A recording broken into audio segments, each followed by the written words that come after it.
is so powerful, very motivational.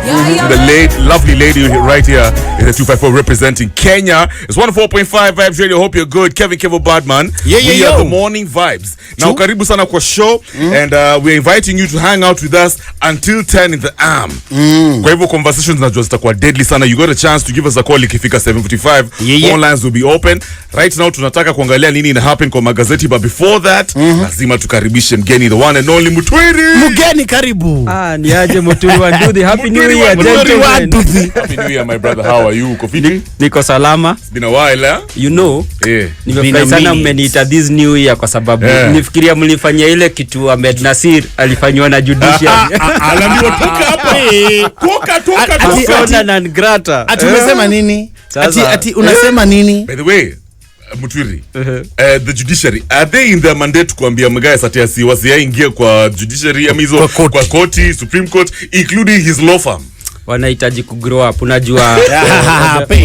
For the longest time, executive imebidi wame grow up, legislature imebidi wame grow up. Wauka imagine the level of criticism yenye you kuwa labeled kwa president kila asubuhi akiamka matusi nini the same na wase wa MPs legislature. Sasa you kisikia kwambia MP anything unaweza waambia, but judiciary is where we draw the line. It is where we can't criticize. But see, kama wako kama wako God sent vile, yani hatuwezi sema kitu kuwahusu, then wa change Supreme Court kuwe shrine. Inaweza kuwa then tukienda huko kukuomba fata process, fata law. If you have something against the judiciary, against the ruling, so when do fata law, when do appeal? Inaweza kuwa ile noma yake. JSC. Unaenda kutangaza vitu kando ya barabara Kevo. Inaweza kuwa ile noma ilimkula. Hiyo ati alisema ati kwa X. Kwa ati judiciary in the first place tumekuwa under corruption. Alafu alikuwa pia CJ Matakome is blowing things out of proportion. Unajua kuna kitu inaitwa the right to offend. Si lazima tusikizane kila time. Kweli. I have a right. Nimekwambia saa hii executive na legislature ukaingia social media, unakumbuka kuna time Uhuru ali-run away from social media. Jua kiingia social media vile wasa walikuwa namchangamkia. So kama executive has come of age, legislature has come of age, even judiciary wakubali tu, sometimes utakuwa criticized, watu wata disagree na wewe, people will say things that you don't like, but it's neither here nor there. Lazima ugrow thick skin, na in some places wanasema lazima ugrow some.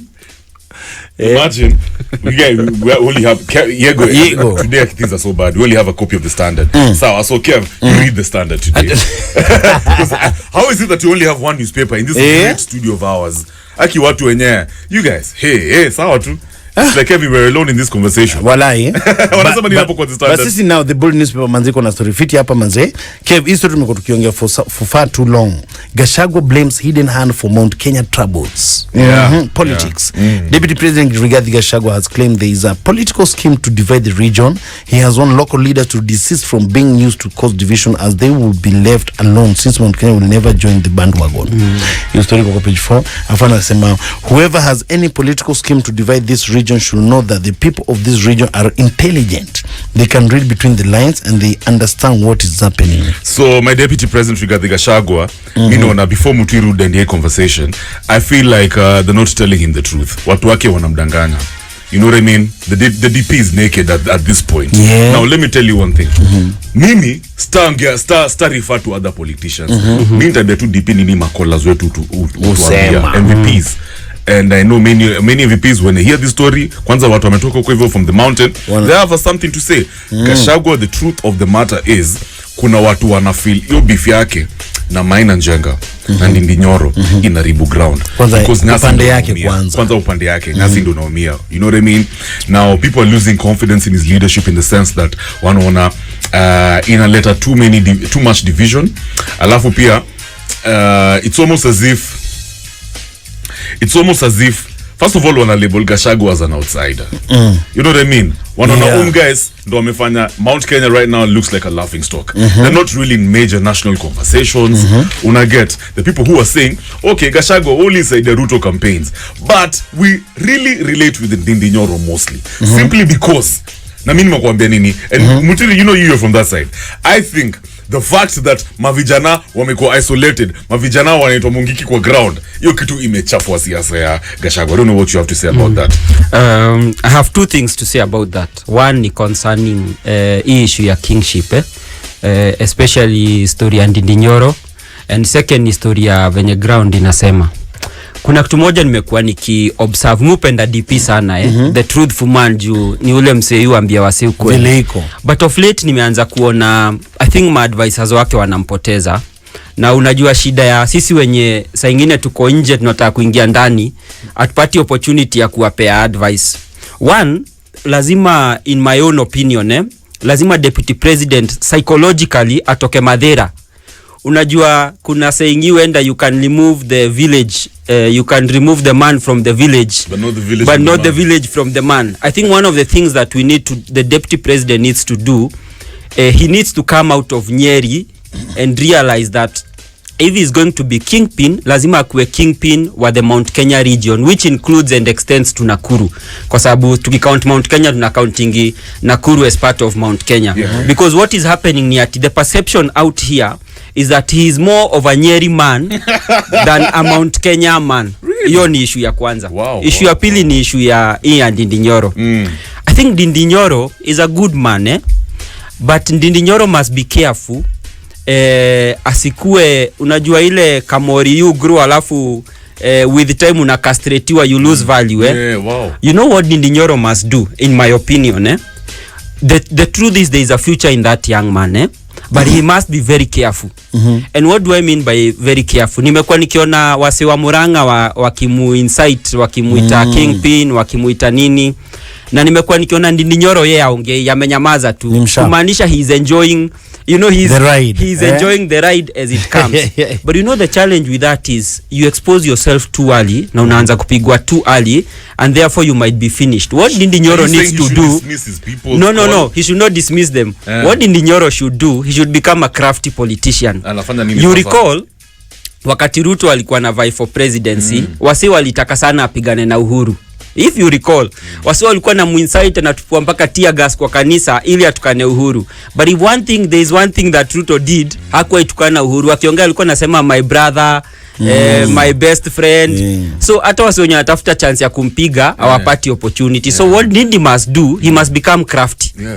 Anafaa akienda kwa public anasema unajua mimi nilipatiwa hii kiti ya budget na president na deputy president, na hii kiti ya budget imenisaidia sana, nimeweza ku you bring them together, the president and the deputy president. Lakini ukirudi mtaani unaambia kina Senator Jonyoto, nipigeni ile kitu kabisa, ile kitu ya kingship, waambieni piga kabisa. But in public you must not be seen to be enjoying and to be behaving like you're going to be the kingpin of Mount Kenya region. Because remember, there are many forces here at play. If you recall correctly, Interior Cabinet CS Kindiki alikuwa nataka hiyo kiti. And the fact that he's quiet does not necessarily mean that he does not want that seat again. So when you come out very strongly to look like you're the front contender, you have a lot of people fighting you when uji wanatoka wapi. The president have his hand in this kwa sababu umesema there are forces out there. We know very well that Prezo anakuanga na soft spot for Ndindi Nyoro. At the same time, the president Ruto comes off as a guy to me who highly backstab his deputy president. So what is going on? Is the president actually maybe fueling rise ya Ndindi Nyoro just to manage Gachagua? You know, if I was the president, I wouldn't do anything.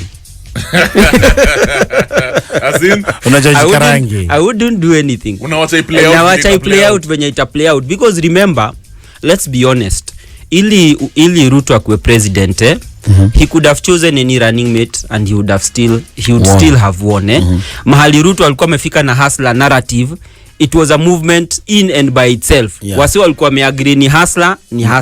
So the issue of running mate mostly was neither here nor there. So this time round, even if I was William, ningetaka kuona, cause 2027 might be a little bit tricky.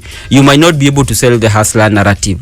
So the issue of a deputy, the issue of a running mate might actually be a very strong issue in terms of who you bring as a candidate. But how do you determine who is the strongest running mate at that particular time? Yeah. You let Gachagua prove himself. You let Ndini Nyoro prove himself.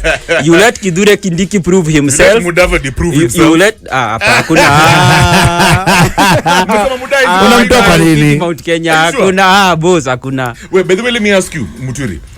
Now that umesema iko hii DP zitoka hapo hivyo Mount Kenya, is it too early for mambo ya succession politics kuanza kugusiwa, kuongelewa? Kwa sababu we saw last week the deputy president alikuwa anasema, guys, who is even bringing up this vibe as succession ni nini? Na anajaribu kugawanya party.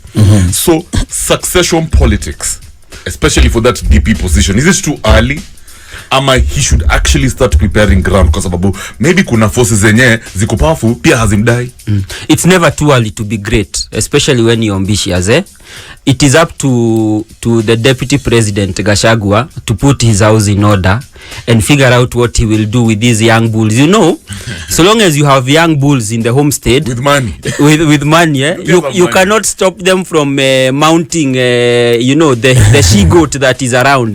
But it is your responsibility as the alpha male, as the alpha mate. It is your responsibility ku make sure that tutundume aturuki mama. Sasa wewe vile utapanga boma yako ni wewe sasa upange boma yako, but you can never stop young ambitious people from coveting your seat. It is not possible. So whether you use leadership, whether you use coercion, whether you blame them, whether you bring them to the fold wabembeleze, sasa this is where we see the kingship ya Gachagua. Sasa hata sisi tunamwangalia tuone move zake, kwa sababu remember Gachagua has one disadvantage.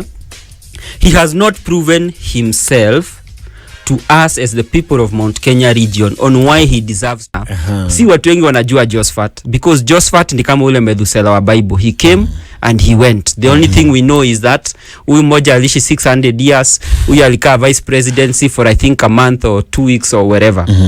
And why that is important is because once he reads that history, then he knows that lazima hii kiti ujipange in such a manner that you will not end up like him. Because when you start studying about Jindo, that is Matiba. And everything else, remember you're the one at the helm now.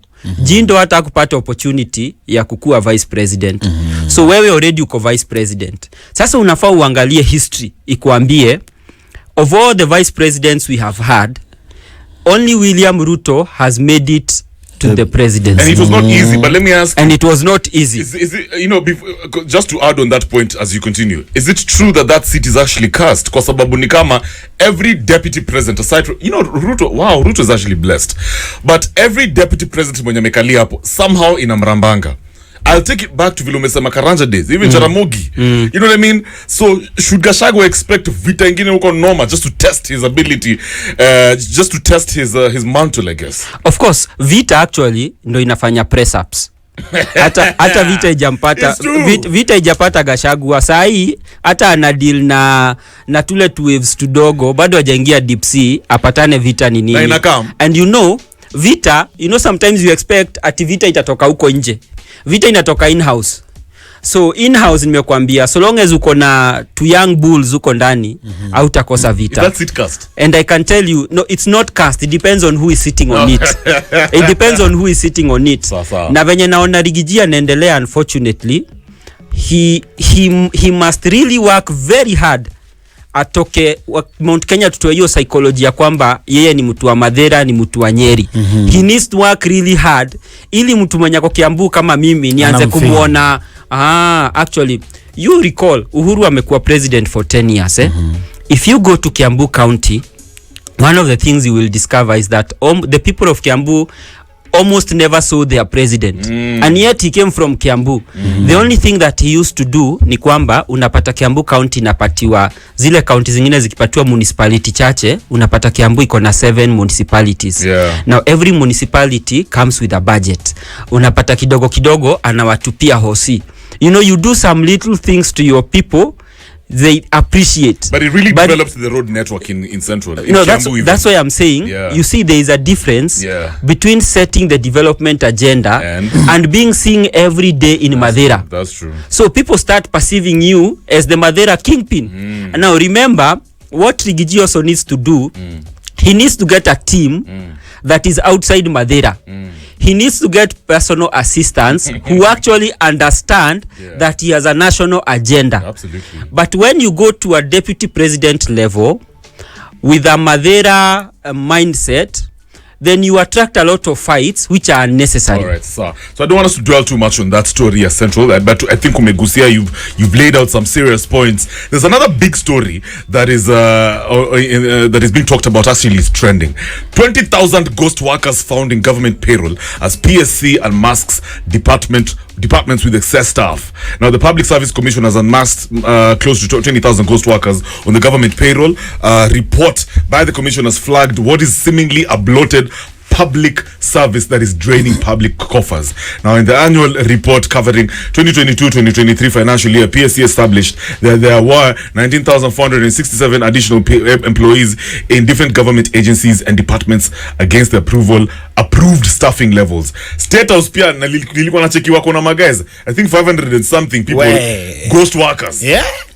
State House and the New Kenya Cooperative Creameries KCC Limited had an excess of over 100 members each, with 15 other organizations listed as having more than 50% of its recommended staff establishment. Now, I can go on and on. They're saying the Kenya Medical Supplies Authority, KEMSA, had 115% staff over and above the recommended numbers. National Water Harvesting and Storage Authority at 72%.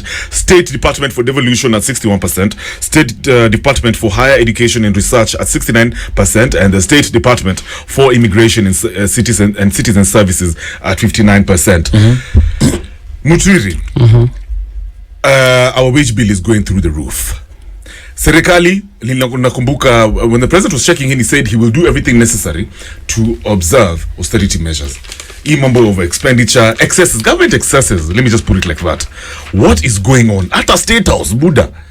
What is this just corruption? Watu wanajaribu kureward watu wao chini ya maji, wanaeka kwa payroll, nini. Because I've worked in government. I know how these things kind of work. But are you surprised that kuna this number of ghost workers? And really, what is the reason there is? What's going on? I think the issue of ghost workers is not a new issue. Mimi nimegrow up nikisikia ghost workers.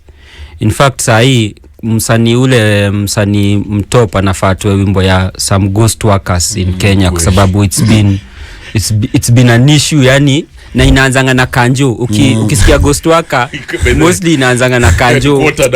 Headquarter hapo City Hall. Hiyo City Hall ndio is the headquarters of ghost workers. But why is this not a surprise? The control of budget, anaitwa Nyakango. The control of budget a few months ago, alisema when they are budgeting, she found out that her own salary had been budgeted twice. Okay? So every time she earns a salary, there is also another salary that is paid, but that is not paid to her. Na hiyo story kamletea shida sana. Yeye na hazi yake wakaenda wakikulia sapa Subaru mpaka Mombasa. Kweli. But the reality is dawning on us that look, we have excess staff, we have ghost workers. Now the problem with these reports ni kwamba leo tutaimba kuna ghost workers, hiyo story itadai, then 1 year later tutatoa another report of ghost workers. The hardest thing to do is to fire a civil servant. Leave alone the ghost worker. Kuna our excess staff, unasikia kama KEMSA. Na hii KEMSA, I think either they use their own drugs or something. They are high on their own supply, because it appears like we always have issues with KEMSA. It's one of the entities ikona 115%. I mean, it's shocking. I mean, they have not only double, but an excess of double of 15%. A quarter, you know, a double and a quarter. And it's interesting, vile umesema ni serikali, public service, ni ngumu kuingia na ni ngumu kutoka. It's very, I can tell you, before you fire a civil servant, it's easier to redeploy than to fire. Because firing, you have to go through a really hectic process. And it's a cost. And it's a cost also on the government. And then now, for instance, when the KEMSA, upate out of say the 115% excess staff, maybe 60% are Kikuyus, just for example. Just for example. Then you fire them. Now what happens is that the politicians from Mount Kenya, what do? They wake up and say, aha, our people. So you guys are firing our people and leaving other people in that service. Wow. So it's a political hot potato. Ndio maana unacheki hii report inatoka hivyo, but then hakuna mtu ataiguza. So what's the problem here? Is it that departments don't have the legit structures like the human resource department? Maybe imekalia sana, because how do you include 115% extra people on the payroll? Unlike a company, you see, for a company, you would have to look at the bottom line. And you'd have to say, we have excess staff, we are unable to pay based on the inflows. Exactly. Okay? Yeah. But with a government, there is a misconception that you can actually endlessly spend. That this is a tank full of money where whenever you dip your hand, you actually come out with a wand of cash. And therefore, we can do as much as possible without consequence. So what do you do when Matara is given a job as HR? Yeah. You have people you left in the village. When you're given an opportunity in the police force, you have people you left in the village. Yep. So you collect a list. Maybe you have political ambitions in future. You bring 60 people and you make sure you're in the interview panel. You employ all of them. Now, to you, that's not a problem. Why? Because that's a problem of the exchequer. That's not as far as you're concerned, it's up to Treasury to figure out where to get the money. Yeah. And so because we have a mindset where our people must always eat. Kuna mse ameandika book, it's our time to eat. Yeah. So what happens is, and you do your own research. NCIC walifanya research wakaona there are some entities that have more tribes than others. Turns out. But when you do your research, what do you find? You find that where the head comes from a particular tribe, consequentially, the rank and file are also from that tribe, either by design or by voodoo or by whichever means. So if you find that a Kikuyu is the head, a Somali is the head, you're likely to have Somalis in the rank and file. If you find it's a Luya, if you find it's Kambas, you're likely to find the rank and file of that particular institution coming from that particular tribe. All right, so I want you to hold it right there. MTURI NDUTHI. Remember, guys, is a former gubernatorial candidate took over Kiambu County, and right now to Kukwa MVP report. I'm inviting you to give us a call right now, 0719012700. React to some of these stories umesikia hapa hivi tukigusia on the front page of the Daily, and of course to pia what mheshimiwa amesema hapa hivi, na pia tungependa kujua what exactly is going down in your hood. Rebels and reggae heads, start your day the MVP way. Where you are the MVP, no negative vibes. Cheza ushinde. Mchezo mpya wa kushinda hela umewasili. Kuwa mmoja wa mamia ya washindi kila siku. Jishindie kuanzia 20,000. Ni rahisi. Deposit kuanzia 50 bob hadi 99 bob kwa paybill number 145656, account number VB, na unaweza kujishindia 1,300. Kumbuka, deposit kuanzia 50 bob hadi 99 bob kwa paybill number 145656, account number VB, na unaweza kujishindia 1,300. Draw na washindi ni kila hour. Uko tayari? Shinda sasa hivi. Mchezo huu umeidhinishwa na BCLB, license number 0000031 kwa walio na miaka 18 na zaidi. Sheria na masharti kutumika. The vibes is right on Vibes Radio. All right, 0719012700. Koneza piga simu right now. Phone lines are open. Remember, we're hanging out with our special guest, MTURI NDUTHI, is a former gubernatorial candidate from Kiambu County. Tunataka kujua nini na go down, ama your reaction as well to some of the top stories out there. Iano, good morning. Oh yeah, Iano. Alright, let's go to Oti. Oti, good morning from Likoni. Good morning. Hey, Dada, good morning. Good morning sana, my brother. I hope uko fiti. Nashukuru gotea kwa Badman na MTURI NDUTHI hapo. Tuko fiti baba, jo nashukuru. Huyo MTURI mwesha na chambua hivi vitu bwana. Huyo jamaa mazejo. Jana yuko sawa bwana. Tunahitaji vijana kama hawa bwana, hii bwana sasa bwana. Huyu kijana yuko sawa. Sasa nilikuwa nasema hivi bwana. Jana kuna news niliona ilinishtua sana bro mazejo. mwalimu niliona ati kuna mwalimu bado kavaa analipa sijui 9 to 10,000 salary. Ama niliona vitu vyangu ama niliona ni ukweli. I didn't see that one. Sikuona hiyo maneno. Sikuona hiyo news. Niliona hiyo news. Kuna baadhi ya hizi shirika ambayo inasimamia walimu pande wa sijui ilikuwa pande wa Western sijui ni wapi wakiteta. I always kwamba say kuna baadhi ya walimu hiyo kitu kani kweli na nashuku ni kweli if at all it's true allegedly naona mazee walimu wamehambo. Unajua shule kwanza ulikuwa unasikia mashida walimu wanapitia. Class yenye ilikuwa na 40 students sasa iko na 80 students. Shule zimeshona. Niliona bwana nikashtuka bwana kwani kosi ya walimu kwani sasa hii imeanguka mchanga aje mazee. Bwana hii mazee gava do something. No to respecting your walimu, we treat our teachers like yani it's quite sad. It's very bad bwana. Mwalimu kupewa mshahara 10,000 bwana, hata kama uko shago mazee pesa utasurvive nao vipi bro? Utalipa bill saje mazee jo? Hapana hiyo angalia. Alafu sasa jambo la pili na mwisho Mturi wa Ndudhi nimesikia kuna kitu nataka nimuulize hapa lakini sasa hii ni maoni yangu tu. Nacheki. Iko tu sawa. First president wa Kenya alikuwa anatoka Central, ndio? Alafu wa pili ametoka Rift Valley, wa tatu Central, alafu wa nne pia Unye, ndio? Hii ni maoni yangu tu lakini nilikuwa nimeongelea hivi kama ingefaa kidogo Ruto akitoka au viongozi wa Central wangetulia kidogo. Hii kitu bwana iende jamii nyingine bwana, at least tupate fresh air kidogo tuone itakuwaje bwana. At least bwana wao tu ile uamuzi wa kiusawa waone tu bwana kidogo acha kidogo. Sio watasema ni watu wanavotingi. Actually ni kweli lakini katiba inaruhusu, lakini pia upande hii maoni yangu tu Kevo bado yani wangesema tu Kevo Otini nilikuwa nimecheki kwa hiyo na adko report vile kabla hiyo report itengweze vile hizo conversations zilikuwa zina go down at Bomas, the people who were saying there's some proposals walikuwa wanasema hii presidency inafaa kuwa rotational. Definitely hiyo ndio kitu. Wacha nikwambie kitu Otada, wacha nikwambie kitu. Unajua watu wanapanga kusema lakini wacha tuongee maana hii nchi yetu tuko free kuongea, ndio? Yeah. Unajua hii kitu cha president hii inatakana isaviwe na hizi jamii zingine pia. At least wa feel tuko Kenya, tuko sawa, tuko Kenya bwana. Lakini kama itakuwa hii pasi inaenda kule Rift Valley Central, unajua jamii nyingine wanasema kwani hii kitu inaendaje? Ndio unaona siku moja mambo mengine yanakuja nalipuka. But wacha tufuate katiba, au sio? Yeah, definitely. Alafu Kevo, alafu mtanichezea hapo mazee no bangarang ya Fred McGregor. No bangarang. Sasa asante sana Uti. Fire mama, good morning. Good morning. Habari zenu hapo studio? Habari yako pia wewe? Sawa sana Fire mama. Tuko na pia mgeni wetu anaitwa Mturi wa Ndudhi. Mturi wa Ndudhi. Wewe muno. Ate kwetu nikarada na mere hii.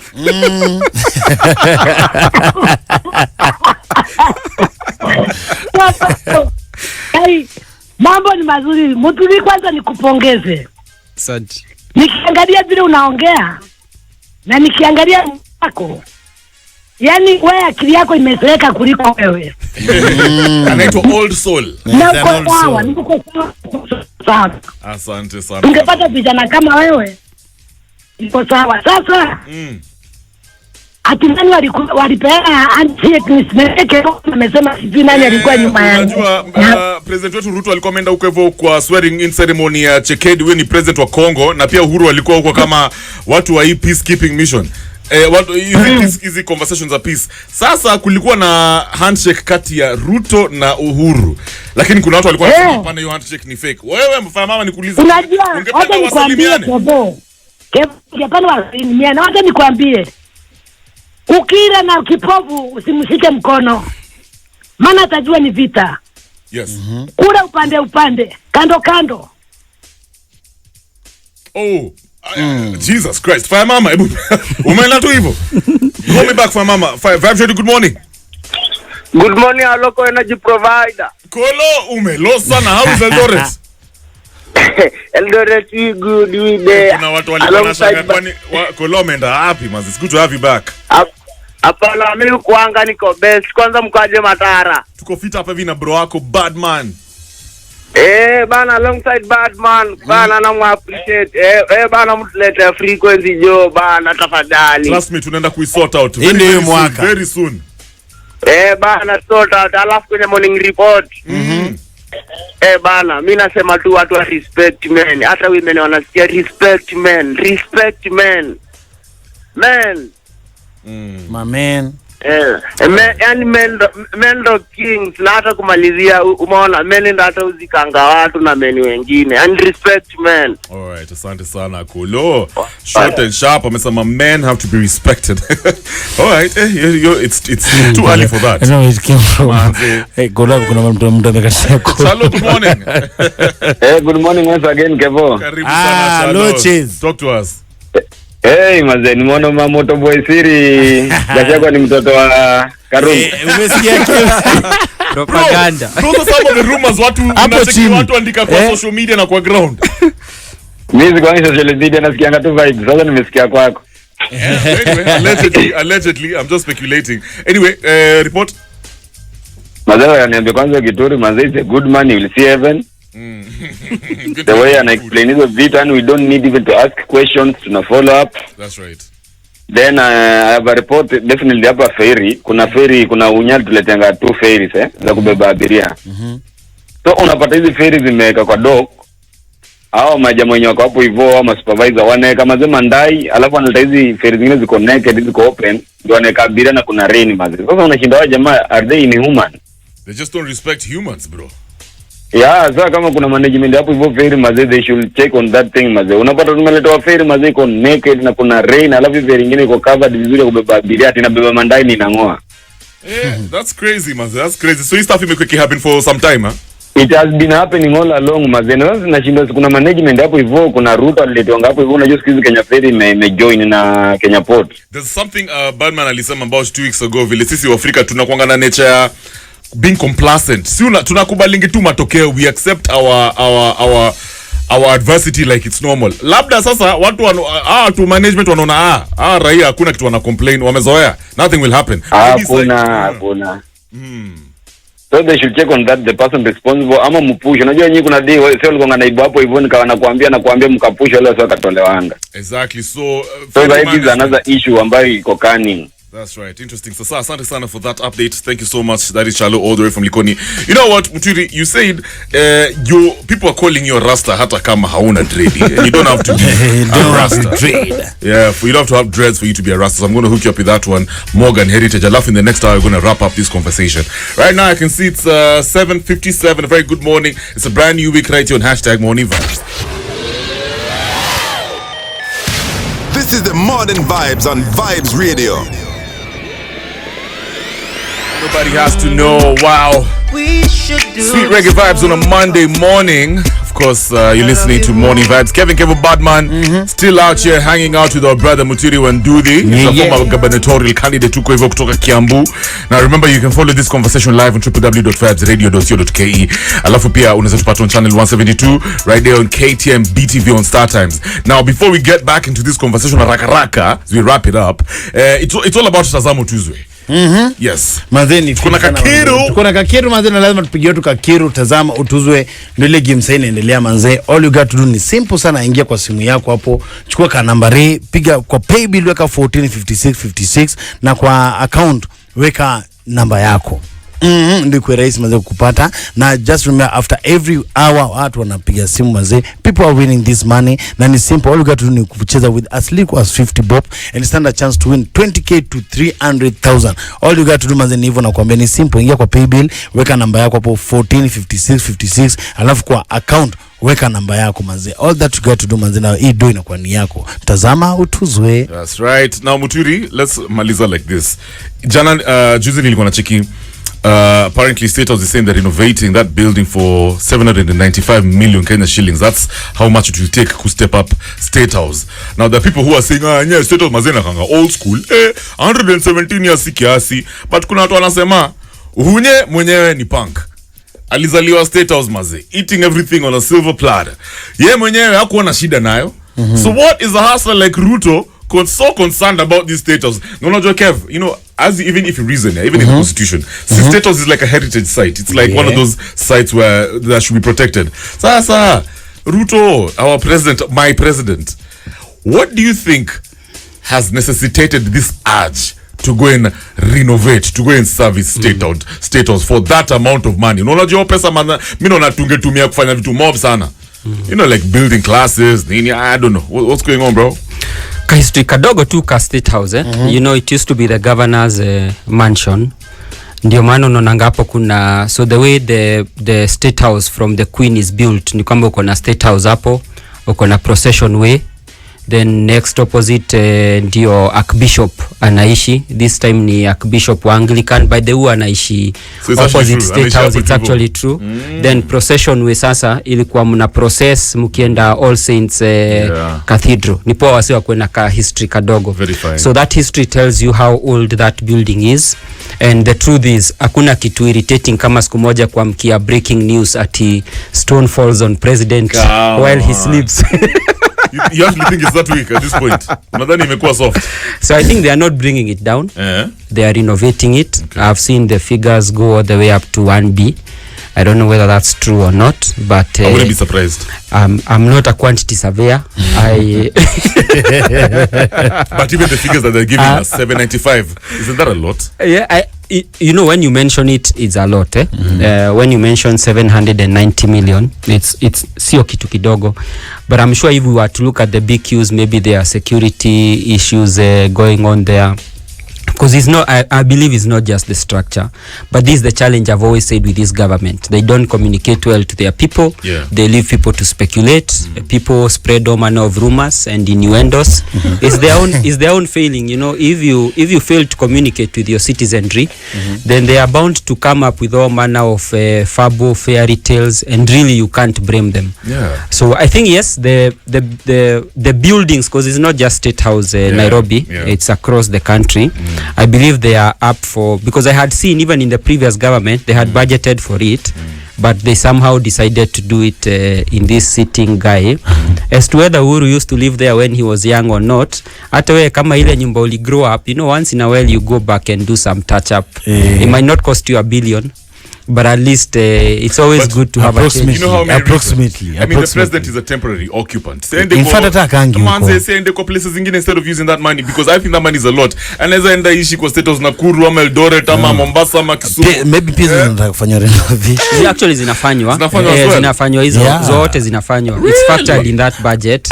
And therefore you see, you must also know that when we have dignitaries, unajua saa ingine Kenyans tunajifanya hatujui hizi vitu. Wewe unajua wageni wakikam kwako unatoa zile sahani za wageni unatengeneza viti. It's same thing na State House. Wageni wakitoka nje, their first stop ni State House. So we need to have a State House that looks the bill. Even if we are a borrowing country, we must not look like it. At the same time, Muturi, kuna msee kwa na suggest anasema, why don't the government do vile huko foreign wanadu? Wachangishe na kufungua hiyo barabara, kufungua hiyo nyumba, watu wende wapige mapicha huko nini, na huko wanachukua afi.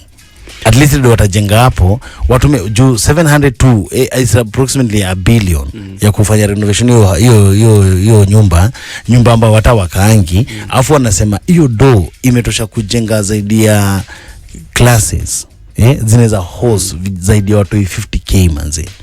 It's a good idea. Unajua huko Birmingham, inaitwa Birmingham. Hiyo unajua it's a tourist attraction. And the monarchy actually brings in foreign exchange at a White House. I don't know why Africans, because it's not peculiar to Kenya. Most African countries, they don't allow you within a mile radius of their State House. So it's not peculiar to Kenya. Kuna time hata umesikia story mlevi sijui amestambwa ameingia huko State House, ameruka fence, ameshikwa. I don't know why we don't do it. Of course kuna vitu zingine kufinywa sehemu hizi na zile, but it's not peculiar to Kenyans. I don't know why, to be honest. Maybe it's a security issue, maybe you might have someone kutoka na huko, I don't know, but it's a good idea. Unajua uzuri part of MVPs wenye wanasikiza pia ni wase wa State House. Na niko na mmoja hapa amenitumia message nikwambie saa hii niambie my MVP. Ameniambia nisome kama closing remark, hata nishaiandika. Anaitwa Gerard Bitok. Bitok. Toka nasemaje? Amesema niambie my MVP Kakutapa amesema amesema do the hard things first. The cold water doesn't get warmer if you jump in late. Hey, shout out to Bitok. By the way, Bitok is supposed to visit us sometime soon. Asante sana Muturi wa Nduthi. It's been an awesome time hanging out with you. Of course, once again, Happy New Year. Imekuwa rinsa na remember guys, we are live on www.vibesradio.co.ke. Tukirudi, it's all about mjadala koto public opinion. I've got Leave the Door Open, Maxi Priest, Teddy St. John, and Taddy P at 18 minutes after 8. Nobody can stop reggae.